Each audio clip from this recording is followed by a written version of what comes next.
On March 14, 1849, the county courthouse in Lowndes County, Alabama, burned to the ground in what officials called an unfortunate accident caused by an overturned lamp. But among the ashes, investigators found something that didn't match the official story. 3 sets of human remains in the basement, chained to iron rings embedded in the stone walls. The county clerk's records from 1847 to 1849 were completely destroyed, along with property deeds, marriage certificates, and most crucially, the probate documents for the Sutton estate. For over a century, descendants of Lowndes County families have whispered about what really happened at Bell River Plantation during those 2 years, about the twin daughters of Colonel Nathaniel Sutton, and about the slave named Marcus, who somehow managed to document everything before he vanished. What you're about to hear has been pieced together from surviving letters, medical records from Mobile, and testimonies given to a Northern Abolitionist society that was sealed until 1963. Before we continue with the story of the Sutton sisters and the secrets that consumed an entire community, make sure you're subscribed to Liturgy of Fear and hit that notification bell. We uncover the darkest corners of American history that textbooks won't touch. And leave a comment telling us what state or city you're listening from. We love knowing where our audience discovers these forgotten horrors. The truth about Bell River Plantation begins not with the fire, but with a funeral 2 years earlier, and with 2 women who had been taught that survival meant absolute control. Lowndes County in 1847 stretched across some of the richest cotton-growing soil in Alabama.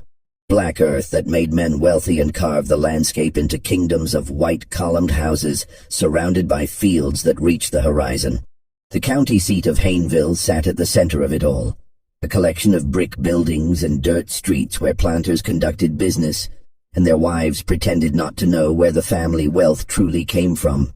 Bell River Plantation lay 8 miles south of town, accessible only by a private road that wound through stands of water oak and across 2 tributaries of the Alabama River. Colonel Nathaniel Sutton had built the main house in 1828, a 3-story structure with 12 rooms and a separate kitchen building connected by a covered walkway. The slave quarters, 24 cabins arranged in 2 precise rows, sat a quarter-mile behind the main house, close enough to be summoned quickly, far enough that the colonel didn't have to hear the sounds of the lives he owned. The colonel had made his fortune in cotton, but his reputation came from something else entirely. He'd served in the Creek War under Andrew Jackson, and brought back from that conflict a belief that humans could be improved through careful breeding, the same way one improved livestock. His library contained medical texts from Philadelphia, agricultural journals from Virginia, and personal correspondence with men at universities who shared his convictions about racial hierarchies and biological destiny. He kept meticulous records, measurements, observations, genealogies traced back 3 generations. His neighbors called him eccentric but brilliant. His slaves called him something else entirely, though never where white ears could hear. The colonel never married. Instead, he'd purchased a slave woman named Ruth in 1824 from a Charleston trader, a woman described in the bill of sale as of uncommonly fair complexion and genteel bearing. Ruth gave birth to twin daughters in 1825, Sarah and Catherine. The colonel raised them in the main house, educated them with tutors from Mobile, dressed them in fine clothes ordered from New Orleans. But he never freed them. He never acknowledged them as his daughters in any legal document. On paper, they remained his property, an arrangement that gave him absolute authority over every aspect of their existence. Sarah and Catherine grew up in a peculiar isolation. They learned to read and write, to paint watercolors and play the pianoforte. They studied literature and mathematics, geography and French, but they rarely left the plantation grounds.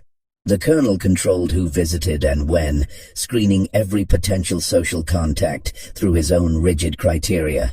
He told them they were special, that they had been given advantages that elevated them above their station, but that the world beyond Bell River would never understand or accept them. He taught them that safety came from seclusion, that trust was a weakness and that power, however limited, was the only currency that mattered. The twins learned these lessons too well. They developed their own language of glances and gestures, finishing each other's sentences, sometimes falling silent for days, and communicating only through notes passed across the dinner table. They wore identical dresses in coordinating colors, Sarah in deep green, Catherine in midnight blue. They read the same books at the same pace, one starting at the front, one at the back, meeting in the middle. They shared everything: hairbrushes, jewelry, secrets, and eventually, something darker. Their mother Ruth died in 1839, officially from pneumonia, though the slave quarters whispered about bruises on her arms and fear in her eyes during her final weeks. After her death, the colonel's control over his daughters tightened like a noose. He installed locks on their bedroom doors that could only be opened from the outside. He required them to submit weekly written reports on their activities, their thoughts, their dreams. He began testing them, leaving valuables in obvious places to see if they would steal, introducing them to male visitors to observe their reactions, creating situations designed to reveal any hidden rebellions. The plantation itself prospered through these years. By 1847, the colonel owned 63 enslaved people whose labor produced 142 bales of cotton annually. He sold his crop through factors in Mobile and invested the profits in more land, more slaves, more books for his ever-growing library. The slave population at Bell River had an unusual demographic profile, and disproportionate number of light-skinned individuals, more children than the birth rate should have produced, and a disturbing pattern of families separated and sold away just as children reached adolescence. The overseer, a man named Jonas Pritchett, had worked at Bell River for 15 years. He lived in a cottage near the slave quarters and carried out the colonel's orders with mechanical precision. Pritchett kept his own records: punishment logs, work assignments, dietary restrictions for slaves the colonel had designated for his breeding program. These notebooks, written in Pritchett's cramped handwriting, documented atrocities with the casual tone of farming reports. Which women were forced into which cabins, which children were sired by which men, which pregnancies were terminated and by what methods. In the main house, Sarah and Catherine understood more than their father realized. They read his journals when he traveled to Mobile on business. They listened at doors and gathered fragments of conversations between Pritchett and the colonel. They knew what happened in the quarters after dark, knew which of the slaves were their half-siblings, knew that their father viewed human beings as experimental subjects in his personal laboratory of racial theory, and they learned to hate him with a cold, patient fury that would have terrified him if he'd recognized it. The morning of February 3rd, 1847 arrived with unseasonable warmth, temperatures climbing into the low 60s even before noon. Colonel Sutton had spent the previous evening in his study, working by lamplight on correspondence with a professor at the Medical College of South Carolina. The household staff noticed nothing unusual when he failed to appear for breakfast. He often worked through the night and slept late. It was Pritchett who found him at 10:30, slumped in his leather chair with papers scattered across his desk. The colonel's face had a greyish tinge, and when Pritchett touched his hand to wake him, the skin felt cold and waxy. "Doctor." Amos Grayfield arrived from Hayneville 2 hours later and pronounced Colonel Nathaniel Sutton dead, estimating the time of death as sometime between midnight and dawn. "Heart seizure," Dr. Grayfield declared, barely glancing at the body. Man was 56 years old, worked himself to exhaustion. I'd warned him about his choleric temperament and excessive mental strain. The heart gives out. Simple as that. But several details didn't align with this tidy diagnosis. The colonel's dinner tray, brought to the study at 8 o'clock the previous evening, sat on a side table with the food barely touched. A cup of coffee, long since gone cold, showed a peculiar residue at the bottom, a fine sediment that glittered faintly in the lamplight. The colonel's final letter, addressed to his attorney in Mobile, remained unfinished mid-sentence. I have made certain arrangements regarding the future of my daughters, which must be executed precisely as stipulated, for their own protection, and for the preservation of my life's work. Should any person attempt to—" The sentence ended there, the pen trailing off the page, as if his hand had suddenly lost strength. Sarah and Catherine stood together in the hallway outside their father's study, wearing matching black mourning dresses that they'd somehow procured despite having no prior knowledge of his death. Their faces showed no tears, no evidence of shock or grief.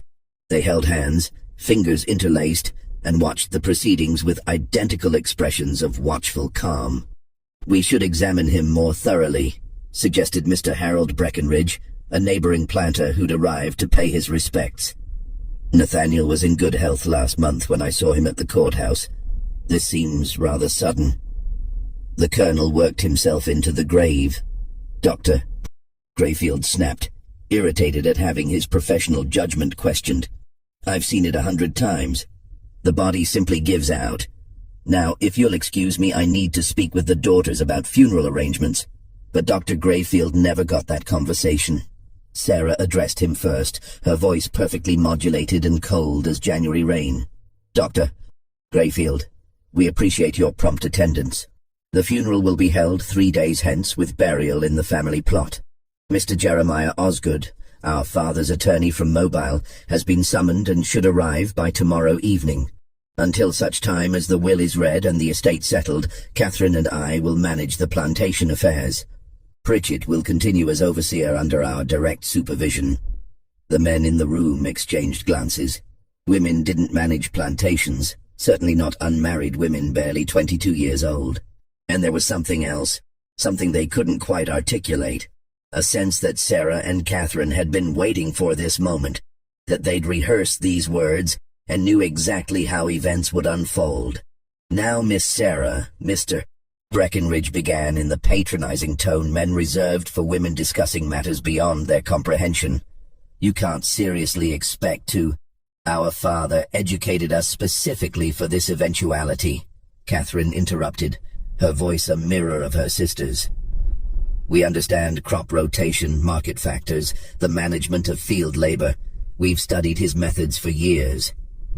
This plantation will continue to operate at its current level of productivity." What the men didn't know, couldn't know, was that Sarah and Catherine had prepared for this day for months. They'd studied their father's account books, memorized the names and capabilities of every enslaved person on the property, learned which merchants in Hayneville could be manipulated and which needed to be avoided. They'd planned for every contingency except one, the specific contents of their father's will. The funeral took place on February 6th, under gray skies that threatened rain but never delivered. 43 neighbors and business associates attended, gathering in the parlor where the colonel's body lay in a walnut casket lined with white satin. The Reverend Samuel Yates from Hayneville's Presbyterian Church delivered a eulogy that praised the colonel's contributions to Alabama's agricultural prosperity and his devotion to advancing scientific knowledge.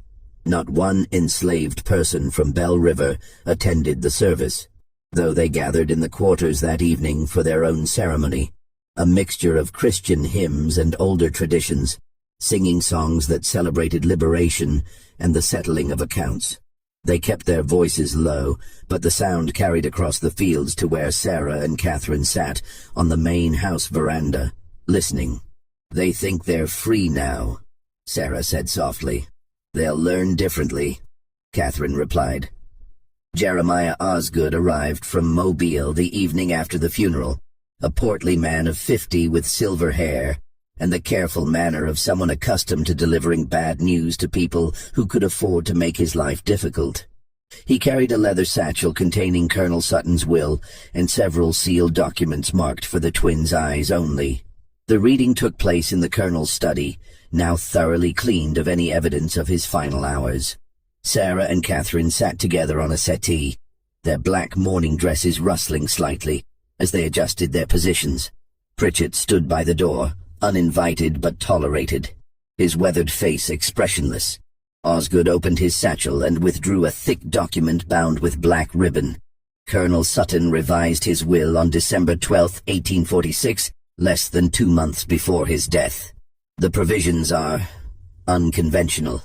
The document's opening paragraphs were standard: charitable bequests to the Presbyterian Church, personal items distributed to various acquaintances. Then Osgood reached the section concerning the plantation and its inhabitants. To my daughters Sarah and Catherine Sutton, I leave the entirety of Bell River Plantation, including all lands, structures, livestock, equipment, and human property, to be held jointly and equally between them. However, this bequest is conditional upon the following stipulations, which must be satisfied within 24 months of my death. Osgood paused, cleared his throat uncomfortably, and continued. First, both daughters must enter into lawful Christian marriage with men of suitable character and standing, approved by the executor of this estate. Second, both marriages must produce legitimate offspring within the stipulated time frame. Third, the daughters must maintain the plantation at current levels of productivity and demonstrate sound management of its resources. Sarah's hand tightened on Catherine's, their knuckles going white. Should these conditions not be met, Osgood read, his voice dropping lower, Bell River Plantation and all its assets shall be sold at public auction, with proceeds distributed equally among the following charitable institutions. The list included agricultural colleges, medical societies, and organizations dedicated to the advancement of scientific understanding of human populations. The Colonel's final attempt to ensure his ideology outlived him. There's more, Osgood said, withdrawing a second document. A private letter to you both. He handed the sealed envelope to Sarah, who broke the wax seal with her thumbnail. Inside, their father's handwriting covered 3 pages of heavy cotton paper. Catherine leaned close, and they read together in silence. The letter explained the Colonel's reasoning with chilling clarity. He'd observed their unnatural attachment to each other, their rejection of normal feminine interests in courtship and marriage.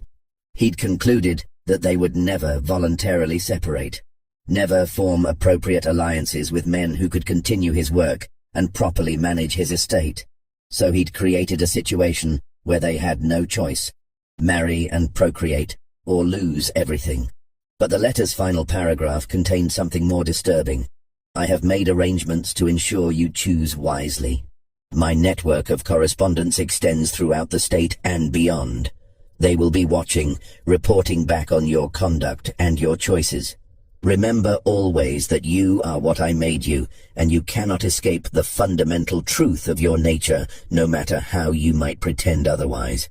The blood that flows through your veins is both your privilege and your prison. Sarah folded the letter carefully and placed it back in the envelope. When she looked up at Osgood, her expression betrayed nothing. We understand the terms. Who serves as executor? I do, along with Mr. Breckenridge as co-executor. We're charged with approving any marriage proposals and ensuring the conditions are met. 24 months, Catherine said. That gives us until February 1849. Correct. I must say, ladies, your father's provisions are highly irregular. Most attorneys would have counseled against. Our father's mind was entirely his own, Sarah interrupted. We'll comply with his wishes. Now, if you'll excuse us, we have plantation business to attend to. After Osgood left, promising to return in 6 months to assess their progress, the twins remained in the study. They sat in their father's chair, Catherine on the seat, Sarah perched on the armrest, and looked at the walls lined with journals and medical texts, at the ledgers documenting 2 decades of human experimentation disguised as agricultural management.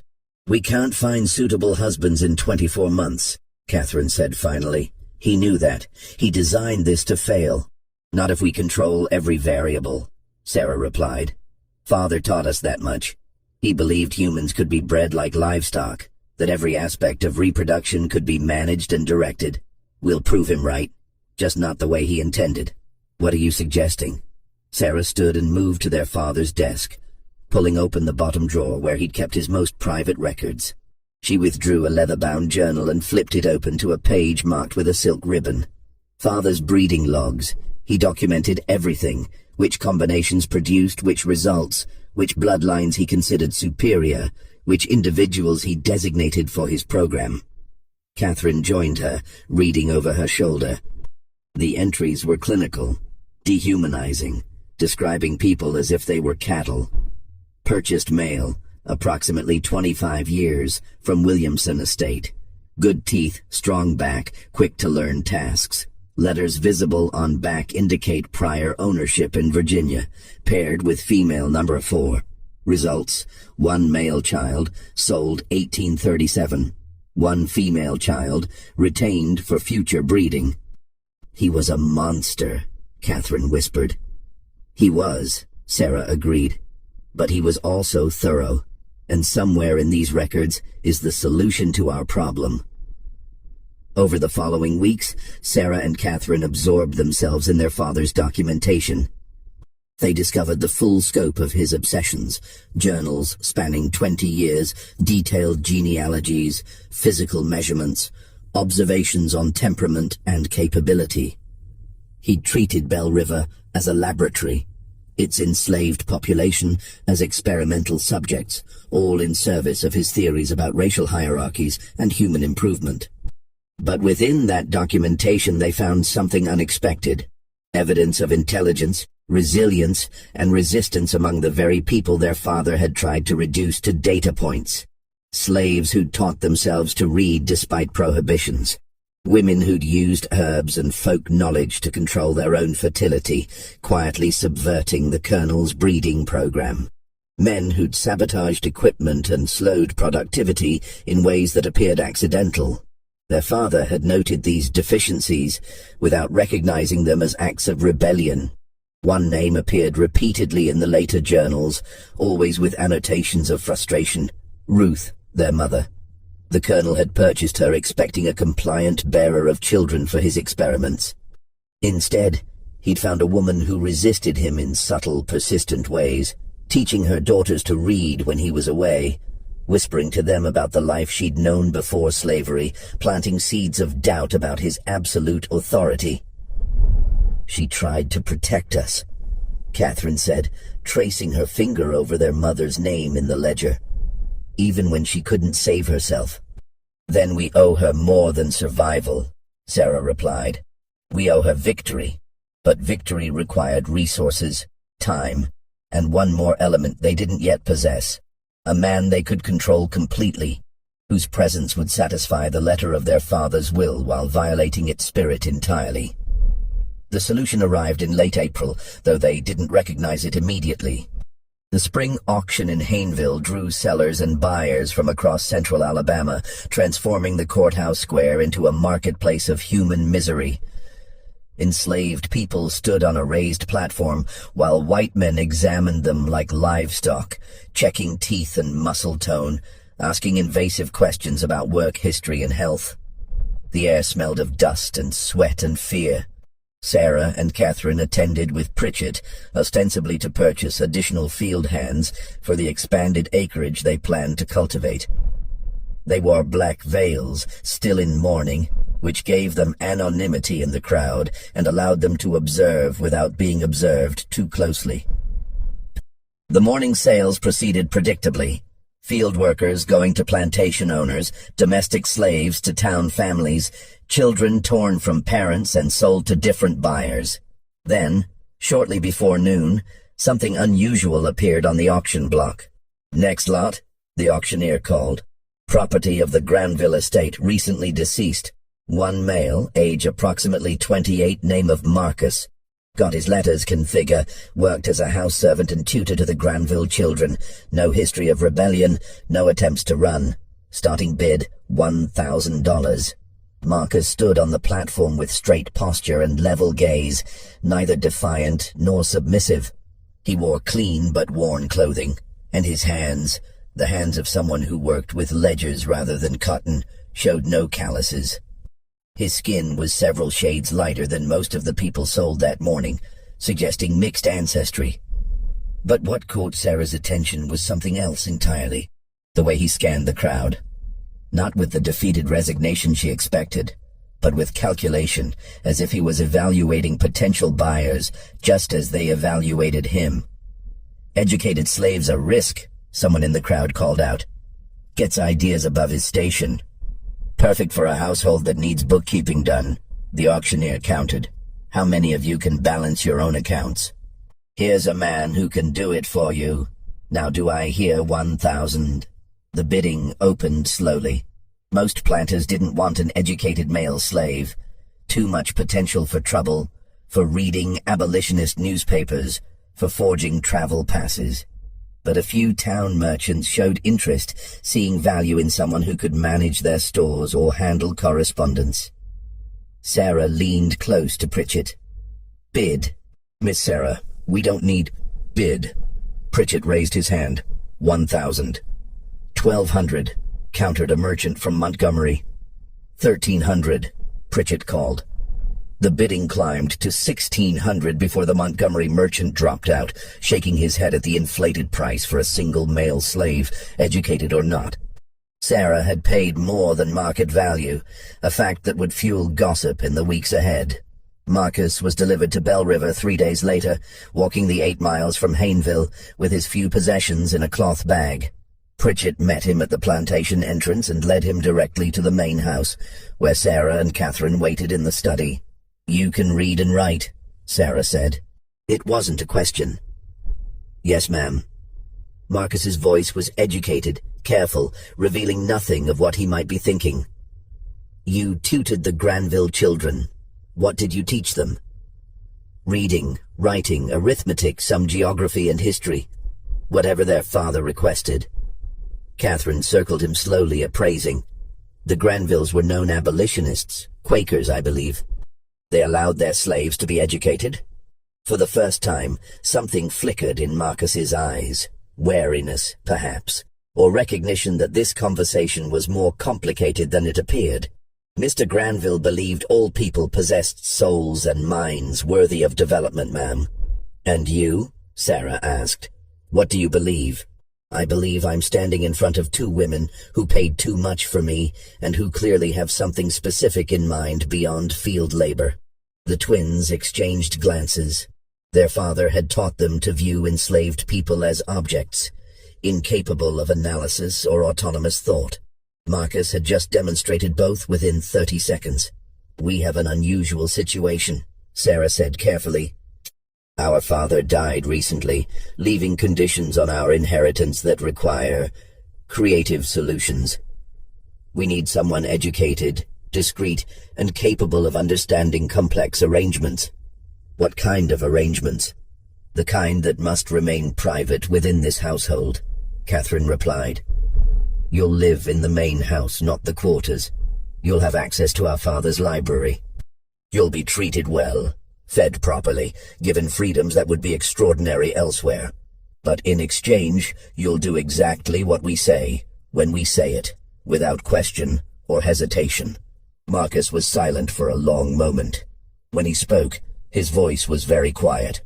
"And if I refuse these unnamed terms, then you'll be sold south," Sarah said flatly.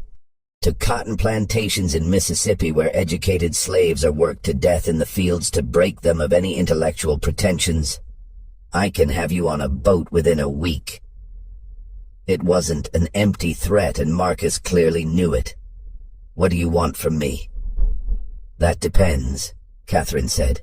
"Can you keep secrets, even ones that could be used as weapons?" "I've kept secrets my entire life, ma'am. Had to survive." Sarah walked to the window, looking out across the plantation grounds.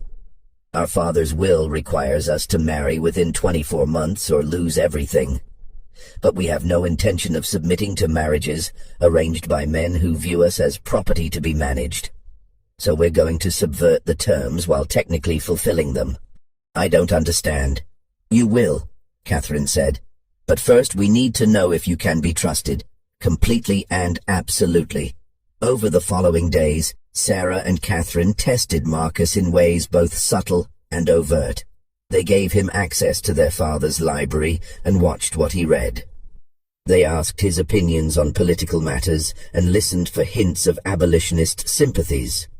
They observed how he interacted with the other enslaved people at Bell River, whether he attempted to organize or agitate. Marcus proved remarkably adaptable. He kept to himself, spoke carefully, and demonstrated an intelligence that had clearly been honed through years of navigating dangerous social terrain. He understood that educated slaves existed in a precarious position, valuable enough to be kept, dangerous enough to be feared. What the twins didn't know, couldn't know yet, was that Marcus had his own secrets and his own agenda. The Granvilles had indeed been Quakers with abolitionist leanings. More than that, they'd been part of an informal network that collected testimony from enslaved people about the realities of plantation life.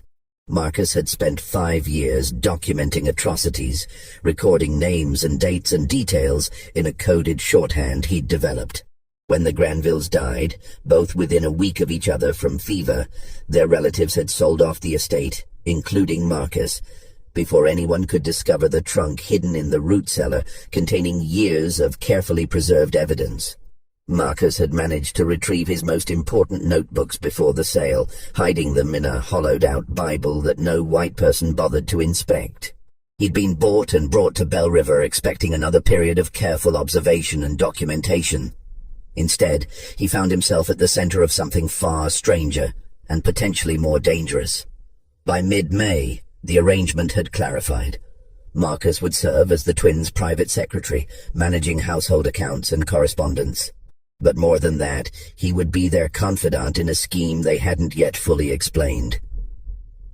Sarah revealed their plan one evening in early June, after the house slaves had retired to their quarters and the 3 of them were alone in the study. "Our father's will requires us to marry and bear children within 24 months, she began. "The executors must approve our choice of husbands, men of suitable character and standing. But the will says nothing about the husbands being suitable for us, only that they meet external criteria." "I'm not following," Marcus said. Catherine smiled, and there was something almost feral in it. "We're going to marry men we can control completely. Elderly men, or sickly ones, or men desperate enough for the connection to a wealthy plantation that they'll agree to any terms. Men who will give us legal legitimacy without interference in how we run Bell River." "And the children?" Marcus asked, though he was beginning to understand. "Biology is biology," Sarah said bluntly. "Our father spent 20 years proving that. Lineage can be strategically managed. The executors need to see marriages and pregnancies. They don't need to see what happens behind closed doors." The full implications hit Marcus like cold water. They wanted him to father their children, to create the appearance of legitimate heirs, while the twins maintained control through marriages that existed only on paper. "You're asking me to commit an act that could get all of us killed," he said slowly. "If anyone discovered—" "No one will discover," Catherine interrupted. "We control this household completely. The marriages will be arranged carefully. We'll manage every detail, every possible witness, every piece of evidence. You'll be protected." "Protected?" Marcus laughed bitterly. "I'm a slave. There's no protection for me if this fails. You'll be ruined socially, perhaps sent away somewhere. I'll be hanged or burned alive. Which is why you'll be motivated to ensure it doesn't fail," Sarah said. "And in exchange, you'll receive something worth the risk." "What could possibly be worth—" "Freedom," Catherine said quietly. "Documented legal freedom. And enough money to go north and start a new life. We'll wait until after the children are born and the estate is secure. Then we'll manumit you, provide funds, and send you away with a cover story that holds up to scrutiny."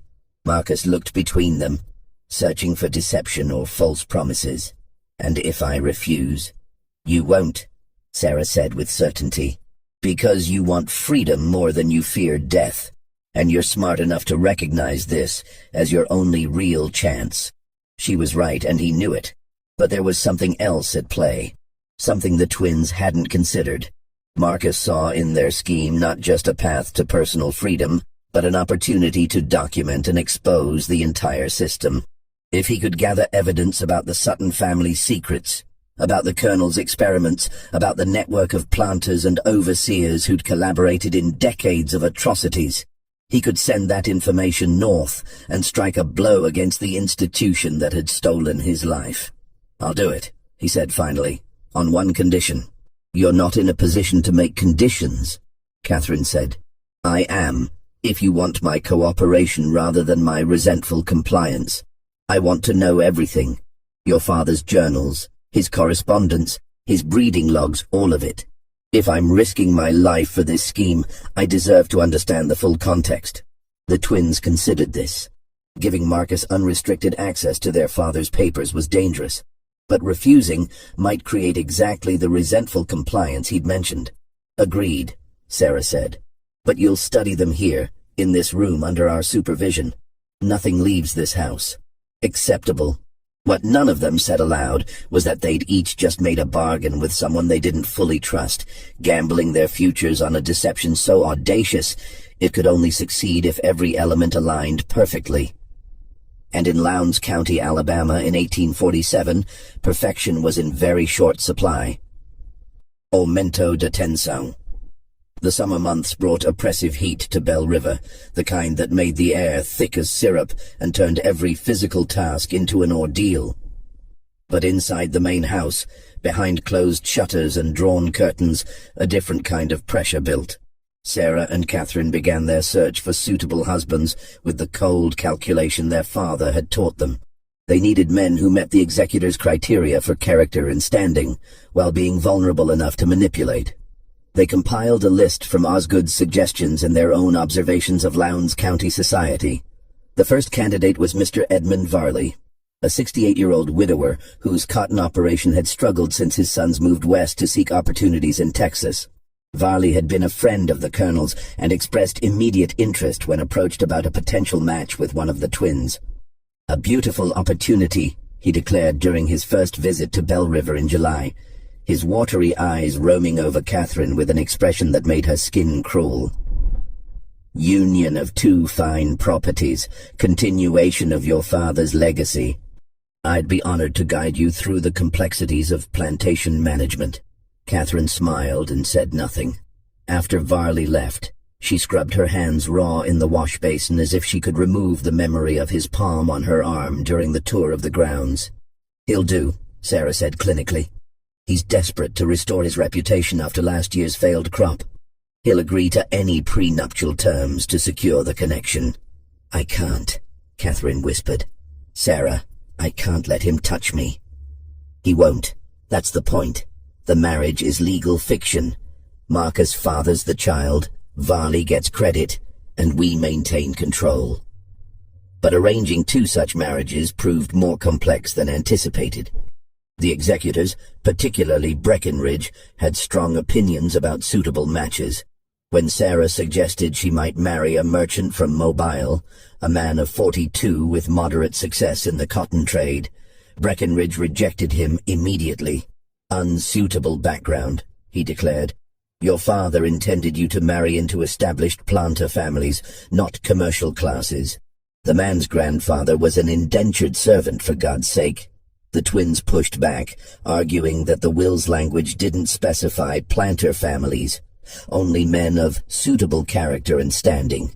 But Breckenridge held firm, threatening to petition the courts to clarify the will's intent if they continued pushing inappropriate candidates. "He's trying to force us into marriages that benefit him," Sarah fumed after one particularly contentious meeting. "He has sons, you realize. He's probably angling to marry one of us off to his own family." While the marriage negotiations dragged on, Marcus immersed himself in Colonel Sutton's papers. What he found there exceeded his worst expectations. The Colonel's breeding program had operated for 2 decades, with systematic brutality. He'd forced specific pairings, sold away children who didn't meet his criteria, and separated families with no consideration for human bonds. He documented everything in clinical language that dehumanized people into data points. Female number 7 shows resistance to breeding assignments. Recommend increased discipline and isolation to induce compliance. But the journals also contained something else, evidence of a network. The colonel hadn't worked in isolation. He corresponded with other planters, with medical professionals, with academics at southern universities. They exchanged research findings, compared methodologies, and discussed ways to advance their theories about racial hierarchies and human improvement. Marcus began making careful copies of the most damning entries, using paper Sarah provided for household accounts and writing late at night when the twins had retired. He developed a system for hiding his copied pages inside a hollowed-out section of his mattress, building a secret archive that would eventually travel north. But he also began to notice something the twins didn't mention: the pattern of illness among Bellriver's enslaved population. In late July, 3 women in the quarters developed symptoms: lesions, fever, progressive weakness. Pritchett reported it casually, suggesting they be isolated and given minimal care until they recovered or died. But Marcus had read the colonel's private medical notes and recognized what he was seeing: syphilis. The colonel had infected multiple women, either deliberately as part of his research or through his systematic sexual abuse. Now the disease was spreading through the quarters, passed between couples, transmitted from mothers to infants. Marcus brought his findings to Sarah and Catherine one evening, laying out the medical texts he'd found with their father's annotations. "Your father gave them syphilis. Either he contracted it himself and spread it, or he exposed them deliberately. The journals suggest both. And it's killing them." Catherine's face went pale. "How many?" "At least 7 showing symptoms now, but syphilis can remain dormant for years. There's no way to know how many are infected without proper medical examination, and even then—" He trailed off, the futility evident. Sarah stood abruptly and walked to the window, her back rigid. "Can it be treated?" "Mercury treatments sometimes, but they're almost as dangerous as the disease itself, and expensive, and would require a doctor willing to treat enslaved people properly, which—" Marcus didn't need to finish that sentence either. "Do it anyway," Sarah said without turning around. "Purchase whatever medicines are needed from Mobile. Have Dr.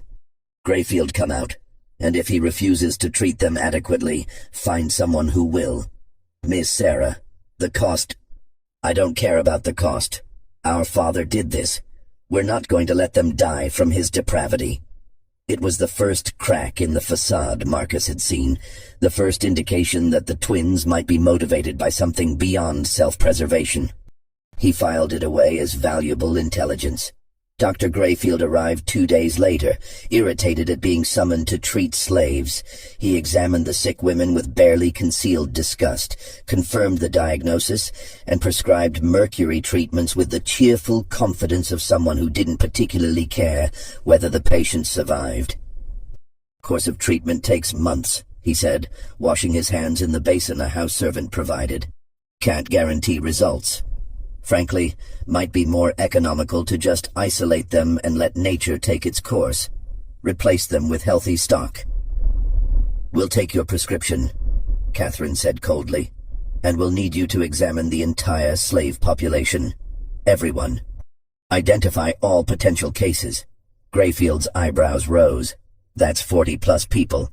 The expense is ours to bear. When can you begin?" The examinations took place over 3 days in August, conducted in a cabin Pritchett cleared for the purpose. Grayfield worked with mechanical efficiency, noting symptoms in a ledger and dispensing diagnoses with the bedside manner of a livestock inspector. The final count was worse than Marcus had feared. 14 confirmed cases, another 8 probables. Nearly a third of Bell River's enslaved population had been infected by the colonel's systematic abuse. Sarah and Catherine absorbed this information in silence. Then Sarah made a decision that would have shocked their father and confused their neighbors. "We're treating all of them," she announced. "Purchase the mercury, the bandages, whatever's needed. Improved rations for the sick. They need strength to survive the treatment. Reduced work quotas. And Marcus, you'll oversee the treatments. Keep detailed records of who receives what and their progress." "Miss Sarah," Pritchett objected, "this is going to cost thousands of dollars and reduce productivity significantly. Your father would never." "Our father did this to them," Catherine interrupted. "We're correcting his damage. The expense is irrelevant." What the twins didn't articulate, even to each other, was the complex motivation behind their decision. Partly it was pragmatic. Dead slaves couldn't work, and the plantation's value depended on its labor force. Partly it was guilt, recognizing their complicity in their father's system even as his victims.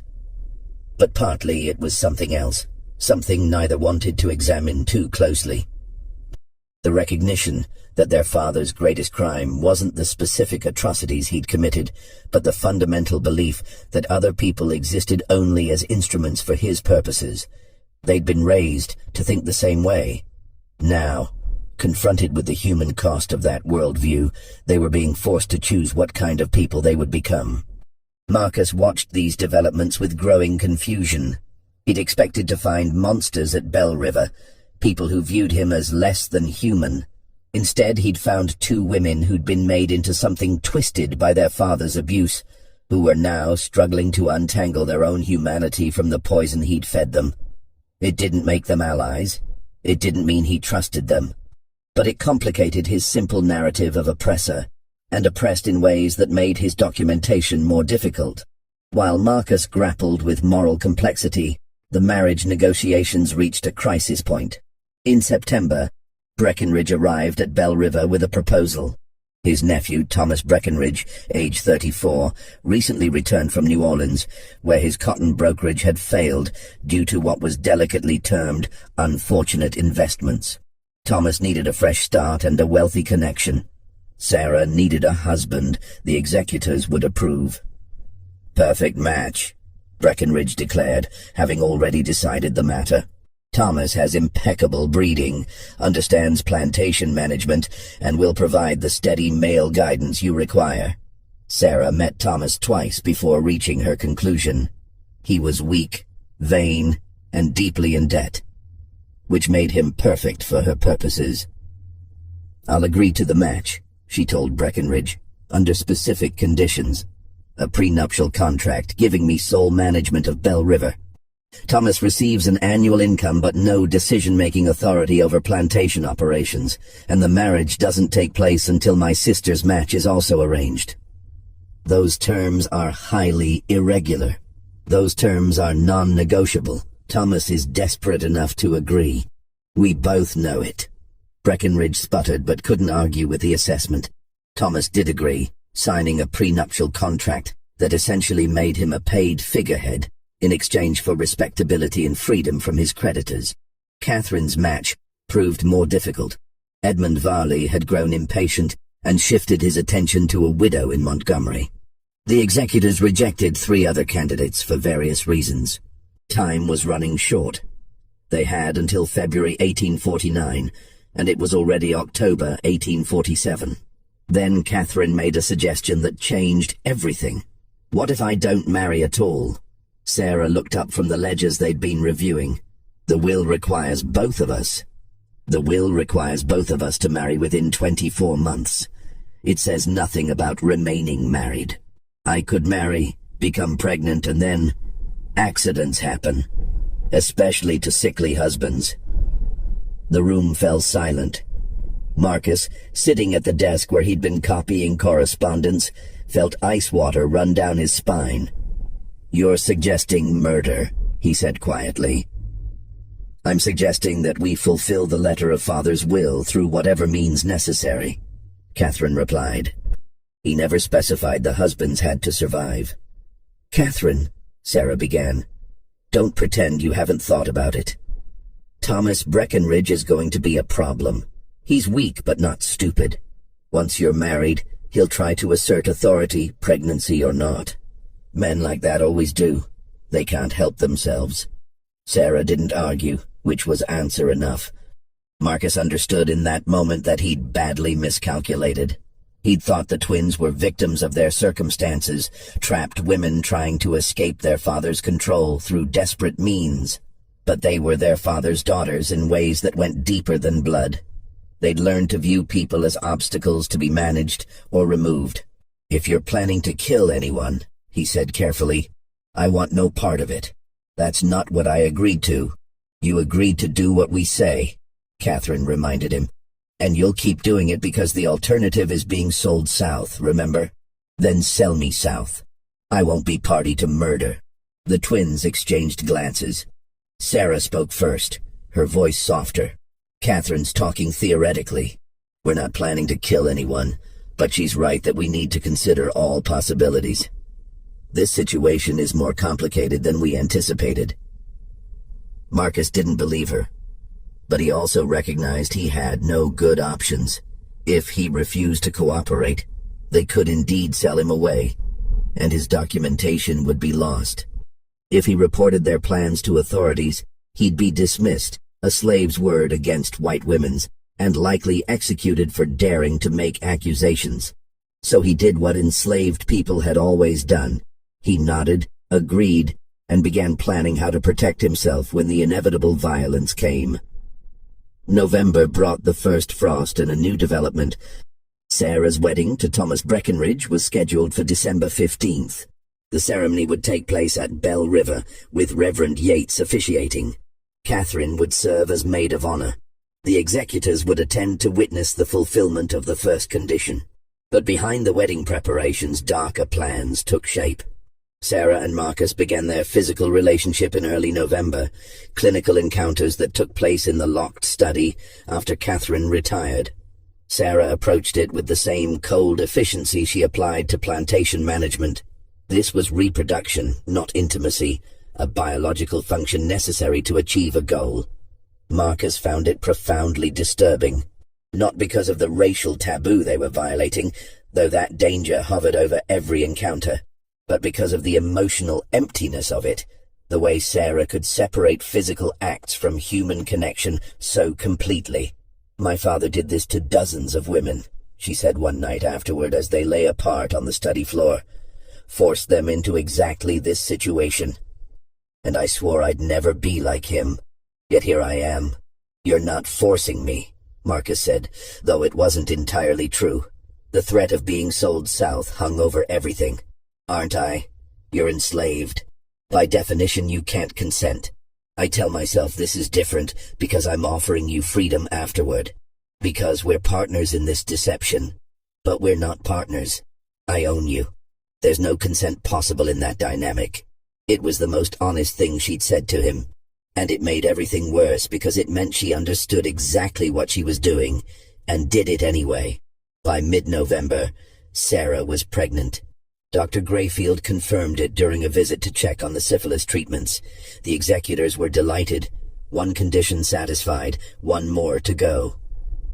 Thomas Breckenridge, who'd arrived at Bell River 2 weeks earlier to prepare for the wedding, accepted the news with the oblivious pleasure of a man who believed his own virility explained everything. Catherine's situation remained unresolved. She'd rejected 6 potential husbands, frustrating the executors and running the calendar dangerously close to the deadline. Then, in early December, she made an announcement. I've found someone acceptable, Mr. Lawrence Kemper, widower, age 51, with a small plantation in Wilcox County. Moderate means respectable reputation, no children from his first marriage. I'll need to meet him, Breckenridge said.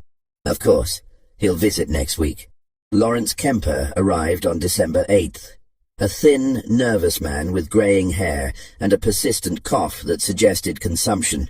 He spoke little, deferred to Catherine constantly, and seemed pathetically grateful for her attention.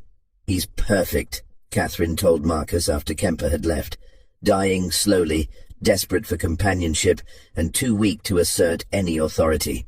The executors will approve him because he meets their surface criteria, and he'll be dead within a year, leaving me a widow free to do as I please. You're going to let him die of consumption? I'm going to let nature take its course. Is that murder, Marcus? Marrying a sick man knowing he won't survive? Marcus had no answer that didn't sound like moral evasion. Sarah's wedding took place on a cold, clear December day. 40 guests attended, filling Bell River's parlor with the smell of perfume and wood smoke from the fireplaces. Reverend Yates performed the ceremony with his usual ponderous solemnity. Thomas Breckenridge looked pleased with himself, clearly believing he'd secured a valuable prize. Sarah wore a dress of ivory silk that Catherine had sewn, and her expression throughout the ceremony was as blank as a porcelain doll's. Marcus watched from the back of the room, technically serving as additional household staff for the event. He saw Sarah speak her vows without hesitation, saw her accept Thomas's kiss with perfect composure, saw her smile and accept congratulations from guests who had no idea what kind of performance they were witnessing. That night, after the guests had departed and Thomas had drunk himself into a stupor in his new quarters, Sarah came to the study where Marcus waited. "It's done," she said simply. "The first condition is satisfied." "And Thomas?" "Will do as he's told. I made that very clear during our wedding night conversation. He gets a comfortable life, an annual income, and the appearance of authority. In exchange, he stays out of my way and doesn't ask questions about how this plantation operates." He agreed to that. He agreed to avoid being exposed as a fraud who embezzled from his business partners in New Orleans. "I purchased his cooperation with threats, Marcus, the same way I purchased yours. I'm my father's daughter, remember?" The bitterness in her voice was new, and Marcus recognized it as dangerous. Sarah was beginning to hate herself for what she was becoming, which meant she might do something unpredictable to prove she was different from her father, or something terrible to prove she didn't care. Catherine's wedding was scheduled for January 20th, 1848. The executors approved Lawrence Kemper after minimal scrutiny. His background checked out, his property holdings were legitimate, and his desperate eagerness to remarry blinded them to any potential issues. But in the weeks between the two weddings, something shifted at Belle River. The house staff began whispering about arguments between the twins, raised voices behind closed doors. Pritchett reported that both women seemed distracted, making decisions about plantation management and then countermanding them hours later. Marcus knew what was happening. The strain of maintaining their deception, combined with Sarah's growing self-loathing and Catherine's increasingly cold calculation, was fracturing their previously united front. It came to a head the night before Catherine's wedding. Marcus was in the study, working on his secret documentation, when he heard screams from upstairs. He rushed up to find Sarah and Catherine in Sarah's bedroom.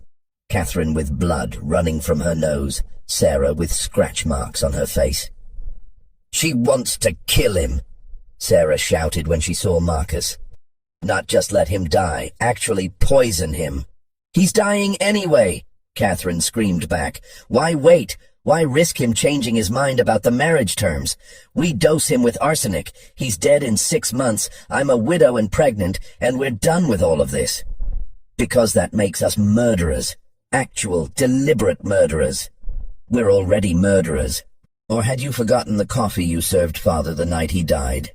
The room went silent. Marcus stared at the twins, understanding flooding through him with sickening clarity. "You killed your father," he said. Sarah sank onto the bed, her face in her hands. "Arsenic mixed with powdered glass in his coffee. Small amounts over 3 weeks. Made it look like heart failure. Doctor." Grayfield never suspected because he wanted to believe it was natural causes. "We had to," Catherine said, her voice defiant. "He was going to sell Marcus and 3 other slaves to a trader from Mississippi. We overheard him making arrangements. And he was planning to force us into marriages with men he'd selected, men who would have helped him continue his breeding program. We had no choice." "There's always a choice," Marcus said quietly. "Easy for you to say," Catherine snapped. "You're not trapped in a cage built by a man who viewed you as a biological experiment. I'm trapped in a cage too, just a different kind, and I've never killed anyone to escape it."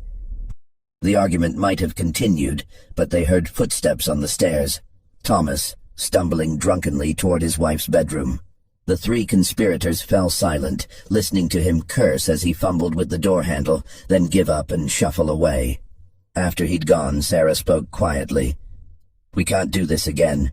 Catherine, if you poison Lawrence, it's over. Someone will notice. Someone will investigate. And all of this, The plantation, our freedom, Marcus's documentation, all of it will be destroyed. Then what do you suggest? We're running out of time. We wait. We let nature take its course with Lawrence. We endure. And when it's finally over, when we've satisfied Father's conditions and secured the inheritance, then we decide who we want to be. Catherine didn't answer immediately. When she did, her voice was tired. I don't know if I can endure anymore. I don't know if there's anything left of me to save. Marcus, watching them, realized he'd been documenting the wrong story. He'd focused on the Colonel's atrocities, the systematic abuse, the breeding program. But the real horror of Bell River wasn't what had been done to enslaved people, though that was horror enough. It was what had been done to the twins themselves, the way their father had twisted them into weapons and then aimed them at each other. They were victims and perpetrators simultaneously, trapped in roles they hadn't chosen, but were now performing with increasing desperation. And Marcus was trapped with them, his own survival dependent on a scheme that seemed more likely every day to end in catastrophic violence. Catherine's wedding to Lawrence Kemper took place on January 20th, 1848, a smaller affair with only 20 guests. Kemper looked skeletal, his cough worsening in the January cold. He needed Catherine's support to walk to the parlor where Reverend Yates waited. The ceremony lasted 12 minutes. When Yates pronounced them married, Kemper attempted to kiss his bride but was seized by a coughing fit that left blood on his handkerchief. Consumption's got him good, Dr. Grayfield muttered to Breckenridge. Give him 6 months, maybe less. Lawrence Kemper moved into Bell River that evening, taking a bedroom far from Catherine's. He seemed pathetically grateful for every small kindness, thanking servants repeatedly for bringing him water and stoking his fire. Catherine and Marcus began their encounters in early February. Unlike Sarah's bitter honesty, Catherine treated it as another transaction to be completed efficiently. She scheduled specific times, and afterward left without conversation. By March, Catherine was pregnant. Lawrence Kemper, confined to his bed by worsening illness, accepted the news with confused pleasure. "Thank God," he wheezed. "You'll have something to remember me by." The executors visited in April to verify both pregnancies. They found everything in order. Both twins married, both pregnant, cotton production maintained. Breckenridge pronounced himself satisfied. Meanwhile, Marcus spent his nights documenting everything. He now had evidence of the Colonel's breeding program, the syphilis epidemic, the poisoning, and the marriage scheme. But he still couldn't figure out how to get the documents north without being caught. In May, a traveling preacher named Jacob Sturgis arrived, claiming to collect missionary donations. During dinner, Sturgis mentioned spending time in Philadelphia. Marcus caught the emphasis, a known abolitionist center. He made a small hand gesture, a sign used by Underground Railroad operatives. Sturgis paused mid-sentence, his eyes flickering to Marcus, then continued without missing a beat. Later, Marcus approached him near the stable. "I have documents. Evidence of crimes. It needs to reach Philadelphia." After consideration, Sturgis agreed. Marcus spent 10 days copying his most crucial documentation onto thin paper, writing in microscopic hand. He documented the Colonel's experiments, the forced breeding, the syphilis epidemic, the poisoning, and his own role in the twins' scheme. He enlisted Isaiah, a field worker, to deliver the documents to Sturgis in Selma. 2 weeks later, Isaiah returned, confirming delivery. Marcus felt simultaneously liberated and terrified. The evidence now existed beyond the twins' control. But if discovered, he was a dead man. Summer brought mounting tension. Sarah's pregnancy advanced normally, though she grew increasingly withdrawn. Thomas Breckenridge took to drinking heavily. Lawrence Kemper lingered in his sick room, attended by patient servants. Then Sarah began visiting Lawrence, bringing him books. He'd been a teacher once, he explained. Before inheriting a plantation, he'd never learned to manage properly. "I'm just a school teacher who wanted to read books," he said weakly. "Is that so terrible?" Sarah had no answer. On August 17th, 1848, Lawrence Kemper died in his sleep from consumption. He was buried 3 days later, his brief presence memorialized with a simple headstone. Lawrence Kemper, 1797-1848, he found peace at the end. Catherine was now a pregnant widow, the will's conditions fulfilled. But something changed in her after Lawrence's death. Guilt, even though she hadn't actively killed him.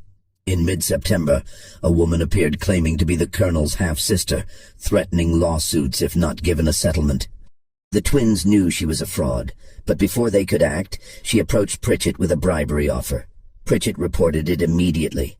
Armed with this evidence, the twins confronted the fraud and her lawyer in Hayneville.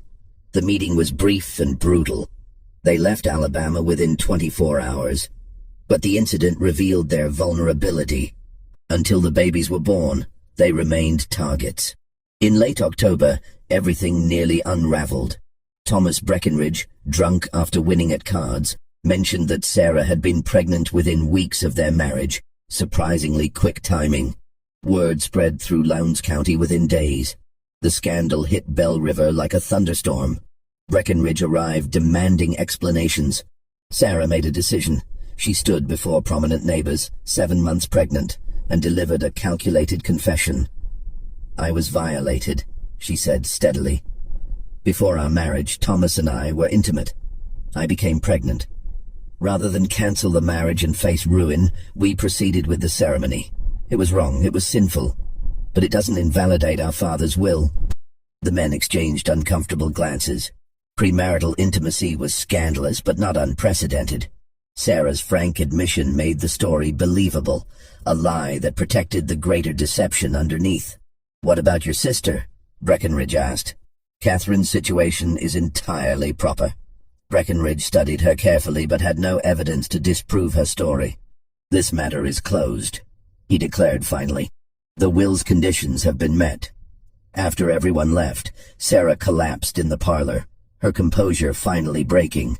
Sarah went into labor on November 14, 1848. The labor lasted 18 hours. At dawn on November 15th, a baby's cry pierced the morning silence. "A girl," the midwife announced. "Small but healthy." Sarah lay exhausted against the pillows, her daughter wrapped in blankets beside her. The baby had dark hair and ambiguous features, useful in a house built on lies. "She's free," Sarah whispered. "That's all that matters." Catherine delivered on December 7th after 12 difficult hours, the umbilical cord wrapped around the baby's neck. The midwife worked with calm efficiency until a weak cry confirmed survival. "Another girl," she said. "She's a fighter." Catherine looked at her daughter, darker than Sarah's child, with features requiring careful explanation. "I'm calling her Ruth, after our mother."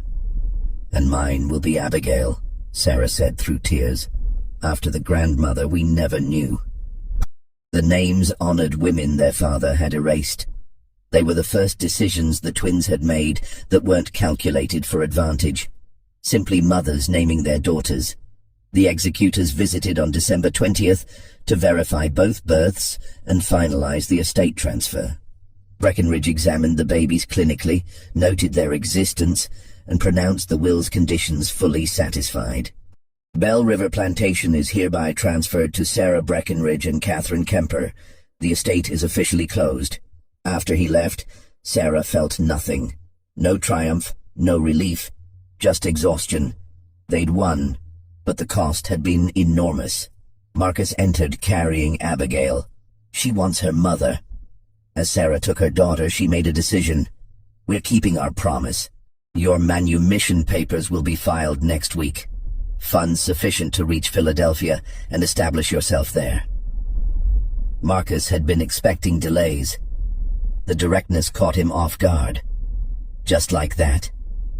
"We made an agreement. I'm honoring it." "And the documents I sent north?" Sarah's eyes narrowed. "I know about those. Pritchett intercepts all correspondence. I know what was in them. Everything about Father's programs, the poisoning, our arrangement." "Then why didn't you?" "Because you were right to document it. Someone needs to tell the truth.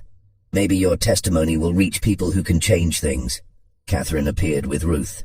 "We're not stopping you, but we're asking for 6 months. Stay until June, help stabilize operations. Then leave with our blessing and enough money to start fresh. It was masterful manipulation, but also honest. 6 months, he agreed. The winter passed in relative peace. Syphilis treatments continued, with several making full recoveries. The twins settled into motherhood while maintaining efficient plantation operations. Marcus spent evenings preparing for departure, but found himself reluctant to leave. He'd developed attachment to the children he'd fathered, and complicated understanding of the twins themselves. Victims attempting to escape victimhood, trying to be better than they'd been raised to be. In March, a letter arrived from Pennsylvania addressed to Marcus. It was from Jacob Sturgis. The testimony had reached the Pennsylvania Anti-Slavery Society. They were compiling it for a report on Alabama plantations. "Father's legacy will be exposure and condemnation," Sarah said quietly. "Everything he believed will be used as evidence of the system's depravity." "He was a monster," Marcus said. "I know, but he was also my father." They moved Marcus's departure to mid-April. The night before he left, Sarah called him to the study. "I've been thinking about what we did," she said. "We convinced ourselves we were different from Father because we offered you freedom, but we weren't different. We just used more sophisticated coercion." "I know. And yet you stayed the extra months, completed the treatments. You fulfilled your bargain even after you knew I'd discovered your documentation." Sarah handed him a satchel heavy with gold coins. "This is more than we agreed. There are also letters of introduction to merchants who won't question a freed slave with proper papers. Why? Because Abigail and Ruth will ask about their father someday. I want to tell them he was a good man who made difficult choices, who documented truth when others wanted it buried." Catherine appeared with both babies. "We're saying goodbye properly, as families should." Marcus held his daughters one last time, memorizing their faces. "Be good," he whispered. "Be better than all of us." Marcus left Bell River on April 18, 1849.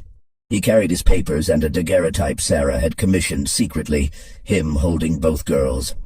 On the back, Marcus and his daughters, April 1849. May they all find freedom. He reached Mobile and secured passage north. The ship departed April 23rd. He never returned to Alabama, but his testimony did. The Pennsylvania Anti-Slavery Society published their report in July 1849, detailing plantation conditions and naming Colonel Nathaniel Sutton specifically. It caused outrage in northern states and fury in southern ones. In August, Harold Breckinridge began asking questions about how Bell River information had reached Pennsylvania. On September 3rd, he arrived with a sheriff and warrant to search for evidence of abolitionist activity. "Marcus was manumitted," Sarah replied calmly. "He left with our blessing. Whatever he did after is his business. He stole property, your father's journals." "My father's journals passed to us. We gave Marcus access as part of his duties. What he did with that access is speculation." The search lasted 3 hours. They found nothing. Catherine had burned everything potentially incriminating weeks earlier. Breckinridge was forced to leave empty-handed, though his parting words carried threat.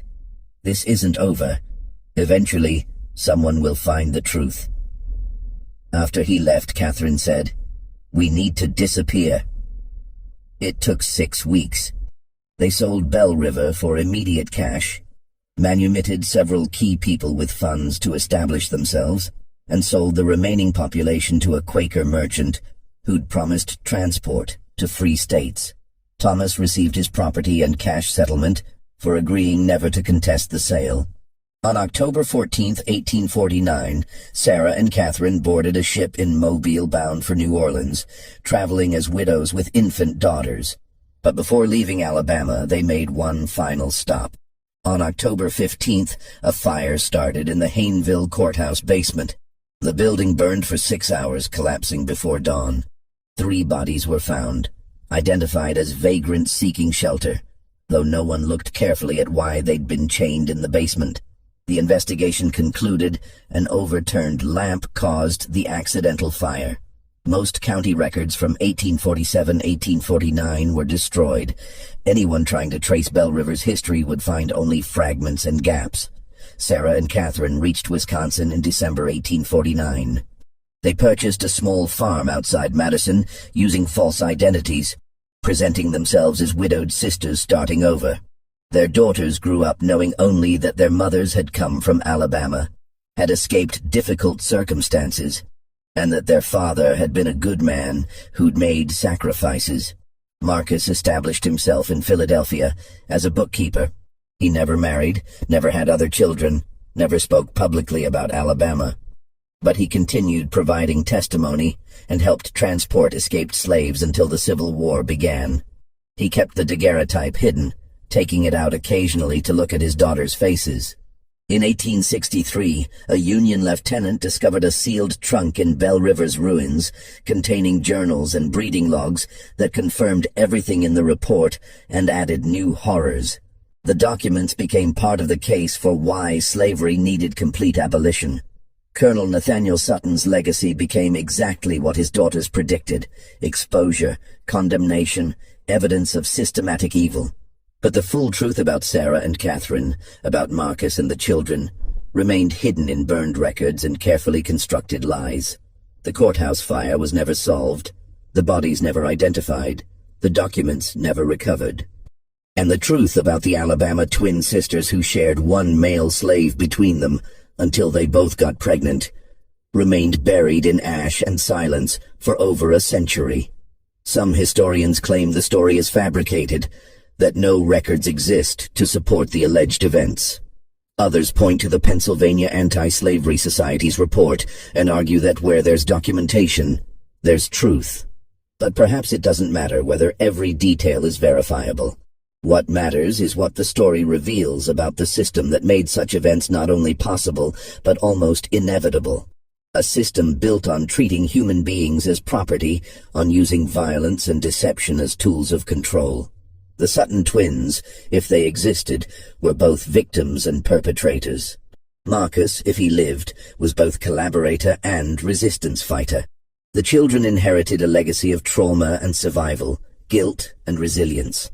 And the rest of us inherit the responsibility to remember, to examine, and to ensure that the conditions that created such horrors never exist again. What do you think of this story? Do you believe everything was revealed, or are there still secrets buried in those burned records? Leave your comment below with your thoughts on what really happened at Belle River Plantation. If you enjoyed this tale and want more dark mysteries from forgotten American history, subscribe to Liturgy of Fear, hit that notification bell, and share this video with someone who appreciates the disturbing truths hidden in our past. The next story might be even more unsettling than this one. Until then, remember that history's darkest chapters are often the ones people tried hardest to erase.